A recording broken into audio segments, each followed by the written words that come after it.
निमंत्रण पत्रिका हे रेग्युलर काम आहे ते त्यांनी केलं. हं. मग ते ड्युटीवर होते. ड्युटीवर होते ते. ड्युटीवर सुट्टी होती तशी, पण सुट्टीच्या दिवशी बी देऊ शकतो ना. म्हणजे ड्युटीवर होते ते. नाही नाही, सुट्टी होती, सुट्टीच्या दिवशी पण निमंत्रण पत्रिका आपण देऊ शकतो ना त्या ठिकाणी. नाही, नाही, ठीक आहे. सुट्टी वगैरे ड्युटीवर नाही म्हणता येत त्यांना त्यावेळेस. ड्युटीवर नव्हते. हा. शासकीय कामच करत होते ना ते. ते सरकारी काम करत होते का खाजगी काम करायला गेले होते? नाही नाही, त्यांनी जे सांगितलं होतं ते काम अगोदर केलेलं होतं त्यांनी. साहेब प्रश्न असा आहे, ते सरकारी काम होतं का खासगी? कुठलं? ते पत्रिका निमंत्रण वाटण्याचं. पत्रिका वाटण्यासाठी ते गेले होते 3 अधिकारी. तर ते आपल्या सांगण्यावरून गेले होते का मनाने गेले होते? नाही, मी सांगितलं होतं त्यांना त्या ठिकाणी द्यायला, पण ते सकाळी दिली होती आणि घटना घडली ती दुपारी घडलेली आणि त्या दिवशी ॲक्च्युली सुट्टी होती. अच्छा, म्हणजे सुट्टीच्या वेळी देखील तुम्ही त्यांना सांगितलं. सुट्टीच्या दिवशी आम्ही काम करतोच ना. अच्छा. हं. सुट्टीच्या दिवशी तुम्ही काम करता ते अधिकृत की अनधिकृत कसं समजायचं मग? तसं इलेक्शन असेल, बाकी असं नैसर्गिक आपत्ती असेल, हे जर केलं तर अधिकृतच आहे ना अशा गोष्टी. अधिकृत. दोन्ही विषय नव्हते. दोन्ही विषय नव्हते. हं? त्यांना तुम्ही जे सांगितलं आदेश दिला हे दोन्ही विषय नव्हते ना.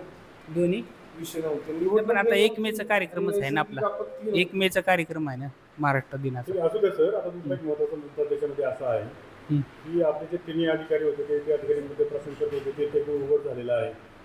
आणि जे आपले अव्वल कारकून आहेत खारतोडे म्हणून त्यांनी मध्ये प्रश्न करून करतात ती गाडी चालवली आणि अपघाताला तेच जबाबदार आता आहे. ह्याच्यामध्ये पोलीस तपास करत आहेत, ते निष्पन्न होईल आणि बाकी आपण मग त्याच्यावर काय मेडिकल कारवाई करणार जर ते निष्पन्न झालं? निष्पन्न report आले झाल्यानंतर असतील ना नियमानुसार पोलीस? असेल ती कारवाई करू आपण. हं? काही कारवाई प्रस्तावित केली, रिपोर्टिंग आपण नाही, अजून काही रिपोर्ट आलेला नाही, पोलीस तपास सुरू आहे, त्याच्यामधून काय जे निष्पन्न होईल त्यानुसार नियमानुसार आपण कारवाई करू. असं समजलं की आपण त्यांना शासकीय वाहनाने जायला सांगत होतात, परंतु ते तुमचं न ऐकता खाजगी वाहनाने गेले. तसं मी बोललो नाही, फक्त तुम्हाला वेळ असेल त्यावेळेस हे काम करा एवढं मी बोललो होतो त्यांना. बर. तर सर आता हे आपल्या अशा जे कर्मचारी आहेत त्या अशा पद्धतीने चुकीचं वर्तन करतायत, त्याबद्दल मी आता कंट्रोल नाही असं दिसतंय. त्याबद्दल मी सर्वांना मीटिंग घेऊन त्याच्यानंतर सूचनाही दिलेल्या आहेत. असं सार्वजनिक ठिकाणी जर काय आढळलं तर त्याबाबत योग्य ती कारवाई करण्यात येईल. सर आपल्या कार्यालयामध्ये अनेक लोक येतात, त्यांची कामं होत नाही. एजंटकडून जे लोक येतात त्यांची कामे होतात, अशी जनतेकडून ओरड आहे. हे वस्तुस्थिती चुकीचं काय? आहे, चुकीचं आहे ते, चुकीचं आहे ते. नाही, वस्तुस्थिती काय आहे मग? अशी नाही वस्तुस्थिती, तुम्ही म्हणताय तशी वस्तुस्थिती नाही. लोकांची कामं व्यवस्थित होत आहेत.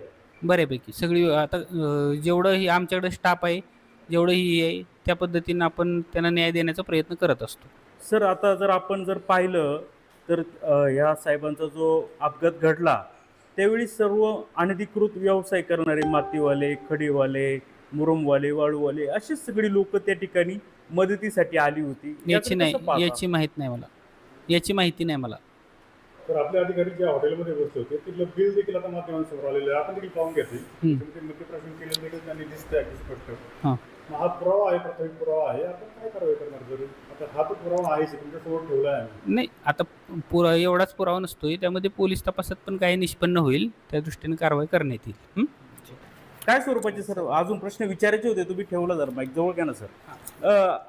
प्रश्न असा आहे सर का आपल्याकडे सातत्याने ओरड होतीये का अनधिकृत जे मुरुम माती वाहतूक सुरू आहे त्याबाबत अनेक लोक तक्रारी करतात, तुम्ही सांगता आश्वासन देता कारवाई करू, पण कारवाई होत नाही. आणि झालेले आहेत कारवाई, आपण पण केलेल्या आहेत, दंड वसूल केलेले आहेत, पंचनामे केले आहेत, 7-12 बोजा पण चढवलेले आहेत. नाही, मग आता मग गाड्या चालू आहेत त्यावर कारवाई काय होत? काही गाड्यांना आम्ही रॉयल्टी नियमानुसार देत असतो आणि त्याप्रमाणे ते हे असतील आणि अनधिकृत सापडले तर नक्की कारवाई आम्ही त्या ठिकाणी करत असतो.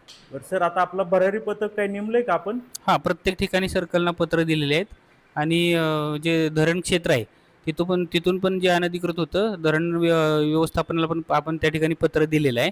त्यांनी नियंत्रण अधिकारी नेमून तशी टीम त्यांनी नेमलेली आहे आणि त्यांची सर, कारवाई सुरू आहे. भरारी पथक प्रमुखाचा नंबर आपण शो कराल का, म्हणजे लोकांनी कॉन्टॅक्ट करतील? आमचे मंडळ अधिकारीच भरारी पथकाचे प्रमुख आहेत त्या ठिकाणी, बरं. प्रत्येक म्हणजे महसूलच्या बाबतीतली. आता ह्यांचे तुम्हाला ह्यांच्याकडून घ्यावे लागतील. आता कोणती अनधिकृत वाहतूक वगैरे सुरू नाही असं म्हणायचंय? तसे असेल निदर्शनास आले तर कारवाई होते. ठीक. आता इथं बसून मी तसं नाही करू शकत. ठीक.